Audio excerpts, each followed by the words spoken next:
कि deep groove ball bearing में देखें तो उसकी जो ग्रूव है वो डीप ग्रूव की शक्ल है, जिसकी वजह से गहरी झरी वाला बेरिंग हम डीप ग्रूव बॉल बेरिंग कहते हैं। कभी इसको बॉल बेरिंग ना कहें, बोलें डीप ग्रूव बॉल बेरिंग, हमेशा कहें डीप ग्रूव बॉल बेरिंग। पूरा लिखें, शॉर्ट फॉर्म लिखना है आपने तो आप इसको लिखें DGBB, DGBB, deep groove ball bearing. Angular single row angular contact ball bearing, इसका जो कॉन्टैक्ट है रेसवे का वो एंगुलर है, सिंपल एंगुलर कॉन्टैक्ट। और सर इसका दोनों में फर्क कैसे करेंगे कि मतलब एक किस जगह पे इस्तेमाल होता है दूसरे किस? हाँ, वो इससे अगली स्लाइड पे आएगा। इस स्लाइड का सवाल पूछे इससे। देखिए इसमें क्या होता है कि ये जो एंगल है ये 25, 45, 65 कुछ भी हो सकता है, डिपेंडिंग ऑन जितना एंगल बढ़ेगा कम होगा load carrying capacity, axial load carrying capacity कम या ज़्यादा हो सकती है, रेडियल कम या ज़्यादा हो सकती है। तो ये एंगुलर कॉन्टैक्ट बॉल बेरिंग, ठीक है। इसी तरह कॉन्टैक्ट एरिया बढ़ जाएगा। हाँ, double row angular contact ball bearing, 4 point contact ball bearing. देखिए इनर रिंग में झरी है, 2 हिस्से हैं जी, तो अगर इस पे आउटर रिंग पे लोड डालेंगे तो इनर रिंग तो खुल जाएगी, ऐसे ही है। तो ये रेडियल लोड नहीं लेता, ये सिर्फ और सिर्फ एक्शियल लोड लेता है, सिर्फ एक्सियल लोड। और सिस्टम को लॉक करने के लिए वहाँ मौजूद होता है, लेफ्ट राइट ना होने दे और रेडियल लोड ना ले, एक्शियल लोड हल्का सा जितना इसकी कैपेसिटी है उतना ले ले। सेल्फ लाइनिंग बॉल बेरिंग, ऊपर वाली रिंग देखें कर्व है जी, ऐसे तो ये सेल्फ अलाइनिंग की एबिलिटी रखता है, बॉल बेरिंग है। डबल रो है तभी एबिलिटी रखता है, सिंगल रो में पॉसिबल नहीं बॉल बेरिंग में। लाइनिंग कर लेगा हल्की फुल्की वो मिस लाइनिंग। हाँ, उसकी डिग्री है ना 1 से 3 डिग्री के दरमियान डिग्री मिस अलाइनमेंट की। सर एंगल कांटेक्ट का इसका एक्सपीरियंस हुआ था कूलिंग टावर पे हमें डीप ग्रूव बॉल बेरिंग था, वो जो उसका था ना विंग्स वो नीचे गिर जाते थे, बार बार बेरिंग बदलने पड़ता था। फिर सोचा कि इसकी हाउसिंग तो वही है, सिर्फ बेरिंग की टाइप बदलनी है जो इसका एक्सियल लोड बर्दाश्त कर ले, तो वो लगा बड़ा बेहतरीन रहा था वो एक्सपीरियंस। जी, तो आप कुछ कह रहे थे?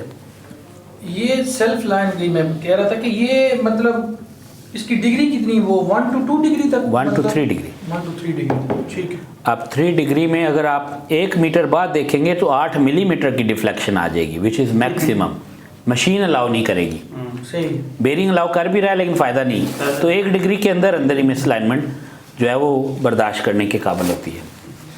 सो रोलर बेरिंग में देखें तो पहले है cylindrical roller bearing. Cylindrical roller bearing में रोलर की शेप सिलेंड्रिकल है और टेपर्ड रोलर बेरिंग में टेपर्ड रोलर शेप है रोलर की, और ऐसे स्फेरिकल रोलर बेरिंग में दोनों रोलर्स की शेप स्फेरिकल है। स्फेरिकल रोलर थ्रस्ट बेरिंग में देखें कि ये दोनों तरह का लोड ले सकता है, एक्शियल और थ्रस्ट, ट्राइडल और टॉर्ब या कार्ब। ट्राइडल टॉर्ब को कहते हैं ट्राइडल रोलर बेरिंग, टॉर्ब, और CARB compact aligning roller bearing. दोनों में फ़र्क क्या है? कार्ब बनाया था एसकेएफ ने 1995 में इन्वेंट किया, 2010 तक पेटेंट था, कोई और कंपनी नहीं बना सकती। 2010 के बाद RKB Swiss bearing manufacturing company ने बनाना शुरू कर दिया, और ये एफएजी टिम्कन और कोई कंपनी अभी तक नहीं बनाती। ये सर इसकी एप्लीकेशन, इसकी एप्लीकेशन आपकी जितनी आईडी फैन है, जितनी फैन इंडस्ट्री है, फैन एप्लीकेशन है आपकी, जहाँ दोनों तरफ स्फेरिकल रोलर बेरिंग लगता है, उसमें से एक की जगह ये लग जाएगा। अच्छा, जहाँ पे डबल रोल लगते हैं जी। अब सेंचुरी पेपर के 2 दोस्त बैठे हैं, उनके लिए मैं एप्लीकेशन दिखा देता हूँ कि आपकी फैक्ट्री में हमारा बेरिंग लगा हुआ है, नहीं कार्ब टॉर्ब, ये इस मशीन पे आईडी फैन ही है एक तरह से, 7 ये स्ट्रा है, एग्जॉस्ट फैन, ठीक है ना। स्ट्रॉ जो है ना वो रॉ मटेरियल है किनका, जिसको प्लांट है वो, तो यहाँ लगा 2018 में लगाया था, तो 2022 तक हम फॉलो अप करते रहे, टूटा नहीं टूटा, टूटा नहीं टूटा, अभी तक नहीं टूटा था। अब आप बता दीजिएगा चेक करके, तो बड़ी अच्छी लाइफ दे दी इसने हमें। कि दोनों में से कैसे सिलेक्ट करेंगे कौन सा लोड आए तो कौन सा बेरिंग इस्तेमाल करना है आपने। सबसे पहले देखें रेडियल लोड आता है बेरिंग पे, जो 90 डिग्री का एंगल बनाता है शाफ्ट के साथ, और इसको रेडियल लोड कहते हैं। जैसे मोटर का राउटर है, कार व्हील स्ट्रेट लाइन में चलती कार का, या एग्जॉस्ट फैन का फैन। बिल्कुल। सो अगर आपके पास रेडियल लोड है और सिर्फ रेडियल लोड है तो आप कौन सा बेरिंग यूज़ करेंगे? Deep groove ball bearing. ठीक है। अब आपने डीप ग्रूव बॉल बेरिंग लगाया और पता चला कि डीप ग्रूव बॉल बेरिंग अच्छा चल रहा है, लेकिन आपने मशीन का लोड बढ़ा दिया। जैसे कन्वेयर है, कन्वेयर पे 50 kg पर मिनट फीड जा रही है, आपने 300 kg पर मिनट फीड कर दी तो बॉल बेरिंग की कैपेसिटी से ज़्यादा हुई। आपने कहा क्या करें? सिलेंडर रोलर बेरिंग लगा लो। अच्छा। अब सिलेंडर रोलर बेरिंग रोलर है, पॉइंट कांटेक्ट की जगह लाइन कांटेक्ट है, ज़्यादा लोड कैरी कर सकता है, तो हो गया। आपने कहा अच्छा एक और बात है, डीप ग्रूव बॉल बेरिंग लगा हुआ है लेकिन वहाँ सेल्फ लाइनिंग की एबिलिटी भी चाहिए जो डीप ग्रूव में नहीं है, तो हमारा सेल्फ लाइनिंग बॉल बेरिंग लगा हुआ है। फिर वहाँ पे वो लगाएं। अब हमने लोड 50 से 300 पे कर दिया, तो अब आप क्या करेंगे? सेल्फ लाइनिंग बॉल बेरिंग से स्फेरिकल रोलर बेरिंग पे शिफ्ट करेंगे ठीक है। कि रोलर में ही रहते हुए, सेल्फ लाइनिंग कैपेबिलिटी में रहते हुए लोड कैरिंग कैपेसिटी बढ़ा दी। फिर आपने कहा अच्छा एंगुलर कॉन्टैक्ट बॉल बेरिंग लगा हुआ है एक एप्लीकेशन में, वहाँ कौन सा लोड आता है?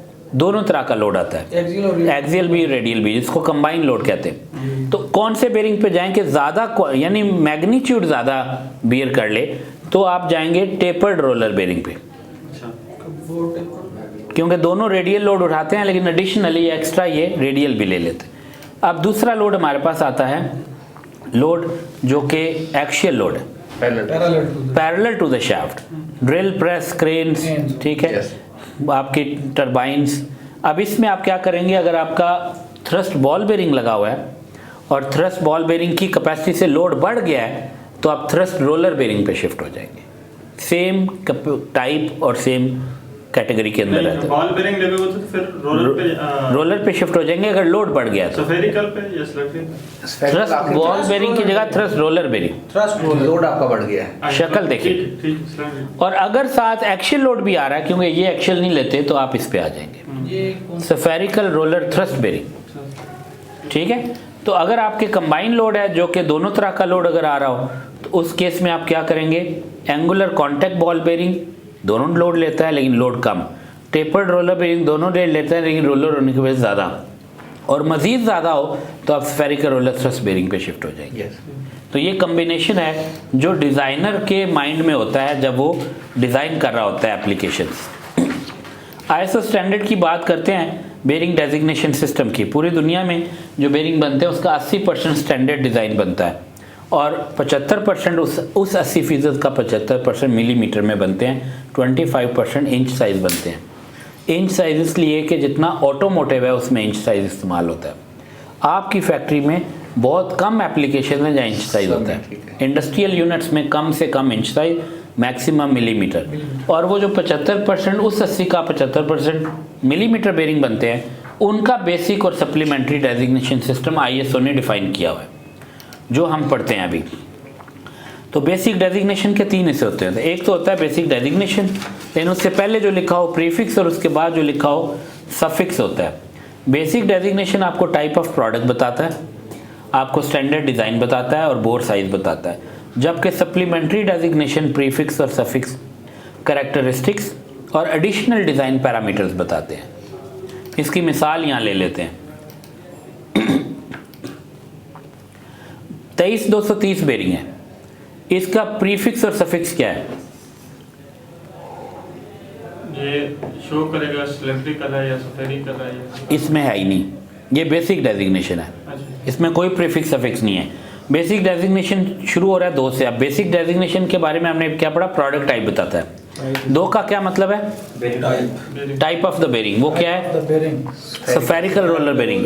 3 विड्थ की सीरीज है, 2 आउटर डायमीटर की सीरीज है, 30 मिल के बोर साइज डायमीटर सीरीज है, 30 bore diameter series, last 2 digit. अब यहाँ पे थोड़ा सा ये प्रेजेंटेशन गो थ्रू करके मैं व्हाइट बोर्ड पे आपको कुछ चीज़ें बताऊंगा। ये सारे लिखे हुए हैं। 1 का मतलब self lining, 2 spherical, 3 taper, 4 deep groove, 5 thrust ball bearing, 6 deep groove ball bearing single row, ठीक है, angular contact ball bearing, cylindrical और 4 पॉइंट कॉन्टैक्ट और कार्ब। ज़रूरी नहीं 1 2 3 हो, CNQJ भी हो सकता है, वो सिलेंड्रिकल में आ रहे हैं। हाँ। NJ। और इसी तरह ये उसकी विड्थ की सीरीज़ के नंबर्स हैं, ये उसकी आउटर डायमीटर की सीरीज़ के नंबर है, 8 से 4 तक शुरू हो रहे हैं। ये जो बॉल है उसकी वेट की सीरीज का नंबर है नहीं बेरिंग के, ये वापस चले आप वेट्स पे देखें। रेडियल बेरिंग की क्या लिखा है 0 1 2 3 4 5 6। अब मैं इसका बेरिंग नंबर बताता हूँ। 6000 में वेट्स की सीरीज का नंबर क्या आएगा 6000 बेरिंग नंबर है, उसमें से 0 तो 0 लिखा है ना। 6100 6104 1 6200 2 6300 6400 5500 6600। तो ये सेकंड नंबर पे जो आ रहा है विड्थ सीरीज आ रहा है। ऐसे टेपर में ये आएगा, थ्रस्ट में ये आएगा, चेंज हो जाएगा। और ऐसे ये आउटर डायमीटर की जो तीसरा जैसे 2 लिखा हुआ है वो 2 स्फेरिकल रोलर बेरिंग है, और रेडियल बेरिंग में आएगा। ये देखो 2 आ रहा है, 3 भी आता है 63 में, 23 में, 22 330 भी आता है। ठीक है, ये मतलब इसमें ये वहां से लिए नंबर, समझ आ गई। अब आ जाओ कि बॉल बेरिंग में आपने देखा होगा कि अगर आप विड्थ बढ़ाओ तो आउटर डायमीटर भी बढ़ जाता है। बॉल गोल है ना जी, तो जितना विड्थ बढ़ी उतना आउटर डायमीटर भी बढ़ता जा रहा है। ये आपका टेस्ट है 72 14 और 73 14 में से किसकी विड्थ ज्यादा है? विड्थ 73 कितनी? 3 ये नहीं पता, ये नहीं पता। ये कैटलॉग खोलेंगे, चार्ट देखेंगे, फिर पता चलेगा। ठीक है, 73 14 की विड्थ ज्यादा है, ये हमें कंफर्म है। 61 816 और 61 916 में से चौड़ाई ऊंचाई किसकी ज्यादा, आउटर डायमीटर किसका ज्यादा है? 916 इसकी ज्यादा है, क्योंकि 8 की जगह 9 आ गया। ये भी फिर कैटलॉग चेक करें। हाँ, कितनी ज्यादा है उसके लिए कैटलॉग। ये एक तरीका है जिसमें बोर के 4 ग्रुप बना दिए। 10 से नीचे नीचे कौन सा ग्रुप बनेगा? 1 से 9 तक। दूसरा 10 से 17, तीसरा 20 से 480, चौथा 500 एंड अबव। ये शाफ्ट के ग्रुप बना दिए। तो इसकी बुनियाद पे बेरिंग और कपलिंग और पुली और स्प्रॉकेट और चेन के डिज़ाइन किए जाते हैं साइजेस। क्योंकि इसको अगर आप देखें तो बाज़ बेरिंग होते हैं जिनका नंबर 3 से शुरू होता है। 623 deep groove ball bearing, 3 designation है, 3 बोर है, कोई फार्मूला नहीं। ठीक है, 629 999 कौन से ग्रुप में आएंगे ये? 10 से नीचे। अब 10 से नीचे रोलर बेरिंग बनता है? नहीं। इसका मतलब बॉल बेरिंग बनता है। बॉल बेरिंग में एंगुलर कांटेक्ट नहीं बनता, थ्रस्ट बॉल नहीं बनता। तो डीप ग्रूव बॉल बेरिंग वाहिद बेरिंग है जो 10 से नीचे नीचे बनता है। क्यों? कि सिर्फ एक ऐसा बेरिंग चाहिए जो एक स्पीड दे मिनिमम फ्रिक्शन लोड के साथ चलने वाला, क्योंकि छोटी मोटराइज खिलौनों में या ऐसी चीज़ों में लोड नहीं होता। स्पीड और लोड। हाँ, तो ये उसके लिए होता है। अब जैसे ही आप 629 के बाद क्या होगा? 30 आएगा, 00 आएगा ना। तो 62 00 6200 1 2 3 4 5 चलेंगे आगे नंबर। तो 6200 आया, 6300 6400 6500 2200 जो भी आएगा एंड पे 00 का मतलब है 00 डेजिग्नेशन है, बोर 10 होगा। ये रट्टा लगाना है आपने चारों को, 1 12 2 15 3 17। इनको आपने जुबानी याद रखना है। मसला फार्मूला है, इस तक कोई फार्मूला नहीं है, आगे फार्मूला है। ठीक है, अब 6203 पे कितना बोर है? 17 बोर है। इसका मतलब 17 और 6200 का कितना बोर है? 10। तो 10 और 17 में कितने बेरिंग आए? 4 बेरिंग आए तो हमारा कवर हो गया। अब आगे देखिए अगला बोर क्या है? 6204। तो 17 के बाद हमारा शाफ्ट साइज क्या है अगला? 20। 5 ज़रब 4 20, 20 ज़रब 5 100 और 96 ज़रब 5 480। अब देखो तीसरा ग्रुप क्या कह रहा है? 20 से 480 और फिर 500 और उससे अबव। अब देखो जैसे ही 480 के बाद गए तो अगला साइज /500 /600 /900 जो भी है एज इट इज स्लैश के बाद लिखेंगे वो बोर साइज होगा, वही डेजिग्नेशन होगा। ज़रब किस में दे रही है? 6204 6304 6404 6504 7200 5504। पीछे कुछ भी हो, आगे 04 है तो आप 5 से ज़रब देना शुरू करेंगे और 96 तक जो भी बेरिंग नंबर आएंगे। अब अगर ये ball deep groove ball bearing है कि स्फेरिकल है? स्फेरिकल है ना। स्फेरिकल का नंबर है 22296। अगर डीप ग्रूव बॉल बेरिंग होगा 480 बोर का तो क्या उसका नंबर बनेगा? 62 क्या 62 96 जी 62 200 62 96 62 96 अगर 61 96 60 96 जी ठीक है। तो इसी तरह इस अच्छा अब यहाँ 3 इंचे क्यों है, ठीक है। अगर हम बात करें 623 और यहाँ 5 इंचे हैं, यहाँ 4 इंचे हैं, जैसे 6200, इसमें 4 है इसमें 5, इसकी क्या वजह है? देखें जब आप बॉल बेरिंग की बात करते हैं तो इसका बॉल का डायमीटर गोल होता है। आप अगर विड्थ बढ़ाएंगे इसकी तो आउटर ऑटोमेटिकली बढ़ बढ़ जाएगी। जाएगा। तो होता क्या है कि जब आप बॉल बेरिंग का अगर किसी को ये कहा जाए कि इसकी चौड़ाई बढ़ा दो 5 मिलीमीटर, 5 मिलीमीटर चौड़ाई बढ़ा दो, तो 5 इसकी भी बढ़ा दो, तो डायरेक्ट पड़ेगा तो लोड कैरिंग कैपेसिटी बढ़ेगी या नहीं? बढ़ेगी। और अगर हाइट भी बढ़ा दो मजीद 5 मजीद बढ़ जाएगी। बॉल सेम है, बॉल को नहीं हमने छेड़ा, नहीं सर, नहीं बढ़ेगी। नहीं बढ़ेगी। होता जाएगा सेंटर हाँ, दूर होता जाएगा। उल्टा वो इसकी लोड कैरिंग कैपेसिटी कम होती जाएगी। अगर आप बॉल बड़ा करो, ये मैंने बॉल बड़ा कर दिया 5 मिलीमीटर, तो ये तो ऑटोमेटिक हो जाएंगे ना बड़े, और पॉइंट कांटेक्ट एरिया भी बड़ा हो जाएगा क्योंकि बॉल का सर्कमफ्रेंस बड़ा हुआ है। जितना उसको होल्ड करने वाला डिस्टेंस कम होगा उतनी उसमें स्ट्रेंथ होगी। हाँ, तो इसका मतलब जो चीज़ इसको बढ़ाओगे तो इक्वल बढ़ेगी, तो उसके लिए एक ही इंसा काफ़ी है, चाहे वो 623 हो या वो 6204 हो, ये एक ही काफ़ी है विड्थ और आउटर डायमीटर दोनों को डेजिग्नेट करने के लिए। विड्थ प्लस ओडी के लिए एक इंसा काफ़ी है बॉल बेरिंग में। रोलर में जब हम जाते हैं तो हम कहते हैं 22310, तो ये क्या है? विड्थ की सीरीज। ये क्या है? ओडी की सीरीज। अब मैंने कहा नहीं यार मुझे 23310 चाहिए बेरिंग। पॉसिबल है कि रोलर जो है ना, ये रोलर है, उसकी मैं सिर्फ चौड़ाई बढ़ा लूं 5 मिलीमीटर, ऊंचाई ना बढ़ाऊं, तो इसका मतलब ऊंचाई सेम रहेगी, चौड़ाई बढ़ जाएगी। अगर आपने कहा नहीं यार मुझे 22 ही रहने दो, 3 की जगह 4 कर दो, या यहाँ पहले 2 था उसकी जगह 3 कर दो, तो अब क्या हुआ? चौड़ाई विल रिमेन द सेम, ऊंचाई बढ़ गई। रोलर में पॉसिबल है तो 5 इंच से होते हैं, बॉल में पॉसिबल नहीं है तो 4 ही रहते हैं, या इवन 3 हो जाते हैं छोटे साइज में। तो ये भी क्लियर हो गया, तो बोर साइज भी क्लियर हो गया। अब आपसे सवाल जवाब पूछते हैं। NU10710 J2 का बोर साइज क्या है? MU 710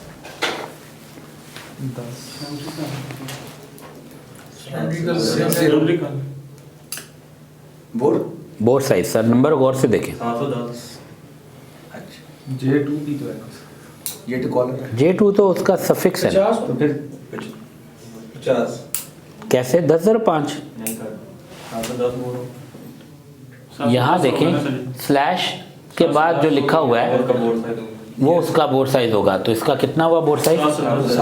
710। सर दोबारा पिछली स्लाइड पे जाइएगा। हाँ दोबारा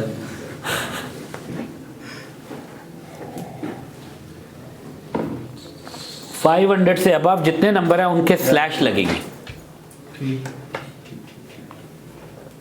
तो ये हो गया इसका जवाब 710। नेक्स्ट है 6120 का बोर्ड साइज क्या है? इसका 10 है।